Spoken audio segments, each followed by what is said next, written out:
kasih. Jadi pada hari ini saya melihat rekam medik bahwa hari ini ibu akan melaksanakan pemasangan keteter. Kenapa kami memasang keteter pada ibu? Karena ibu kewalahan keluarnya cairan urin. Oleh karena itu kami akan memasang keteter pada ibu supaya ibu tidak bolak-balik ke kamar mandi.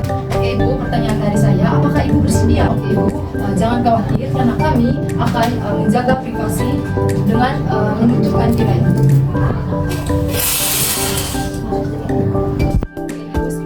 Baring, saya akan mempersiapkan alat-alat dan bahannya. Oke, saya akan memperkenalkan alat-alat dan bahannya. Jadi alat yang pertama itu ada bak instrumen, dan yang kedua itu ada spets QCC, dan yang ketiga itu ada pinset anak tulis, dan selanjutnya ada kasa, dan ada duk berlubang, dan yang terakhir itu ada handscoon. Jadi handscoon itu harus simpan terakhir. Selanjutnya ada bahan-bahan dan alat-alat yang tidak steril. Contohnya itu ada kapas antiseptik, dan ada bengkok itu sebagai tempat sampah, dan minyak pelumas atau jelly, dan ada gunting, plaster, dan cairan aquades. Ada perlak dan juga ada selimut. Oke, yang paling penting itu ada urin bag.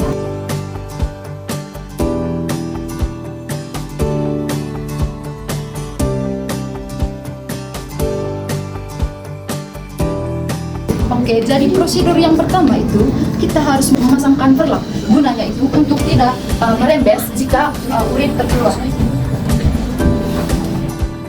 Prosedur yang kedua itu kita harus memasangkan selimut kepada pasien atau kepada si ibu. Gunanya itu untuk menentukan segala privasinya ibu.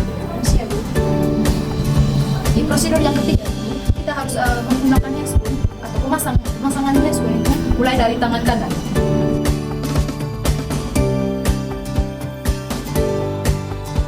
Oke, selanjutnya kita akan menyedot atau mengambil cairan aquades sebesar 10 cc.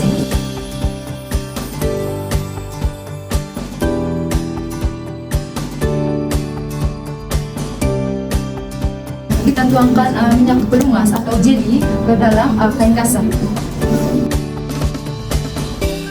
Oke, langkah selanjutnya kita dekatkan alat dan bahan kepada pasien. Ada bengkok, ada kapas. Selanjutnya kita akan memasang handscoon sebelah kiri.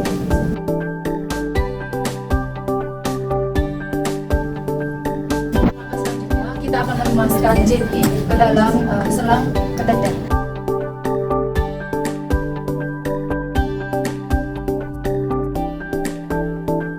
Selanjutnya kita akan memasangkan duk berlubang pada pasien atau pada si ibu. Permisi ya. Jangan lupa kita akan membersihkan daerah vulva pada si ibu. Dan langkah pertama yang kita harus bersihkan yaitu membersihkan labia minora bagian kiri dengan usap dari atas sampai bawah, dan kita akan membuangnya kepada bengkok. Dan langkah kedua itu pembersihannya harus labia minora bagian kanan dari atas sampai bawah. Dan langkah selanjutnya kita akan membersihkan labia mayora bagian kiri atau labia yang paling luar dari atas sampai bawah. Dan langkah selanjutnya itu kita akan membersihkan labia mayora yang bagian. Dan langkah yang paling terakhir itu kita harus membersihkan daerah vulva si ibu dari atas sampai ke daerah perineum. Oke, jadi prosedur yang kita tunggu-tunggu itu yaitu pemasangan keteter kepada si ibu. Oke, baik ibu, jika saya memasangkan keteter kepada si ibu, alangkah baik ibu menarik nafas jika saya memasang keteter sedalam 2,5 sampai 5 cm. Oke ibu, jika saya akan memasangkan selang ini, mungkin ibu bisa tarik nafas sedalam-dalamnya.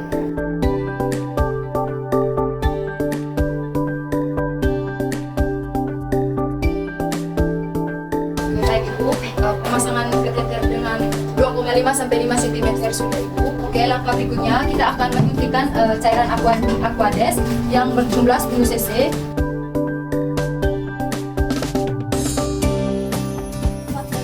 Dan untuk menciptakan belenggu atau untuk mempertahankan supaya keteternya bertahan. Oke, selanjutnya kita mengeluarkan duk berlubang.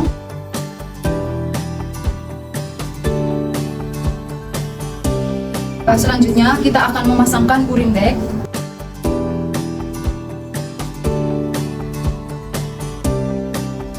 Jadi kita harus memperhatikan di mana urin bag ini memasang. Jadi urin bag ini harus memasangnya di lubang yang satu ini.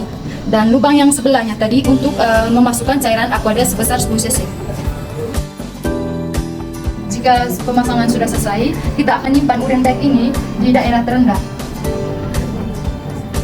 Dan langkah yang terakhir kita harus memaster atau melem selang keteter. Jadi fungsi dari plaster ini untuk memplaster selang keteter supaya tidak merembes kemana-mana atau supaya tidak lari kemana-mana. Oke Bu, terima kasih. Jadi tindakan yang saya sudah terapkan sudah selesai.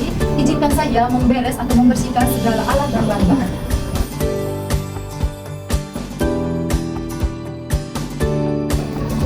Siap Bu.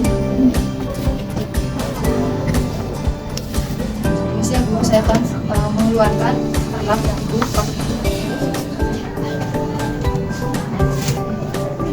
Oke Bu, terima kasih karena Ibu telah melaksanakan atau mengikuti aturan segala prosedur yang saya terapkan. Terima kasih Bu, semoga lekas sembuh.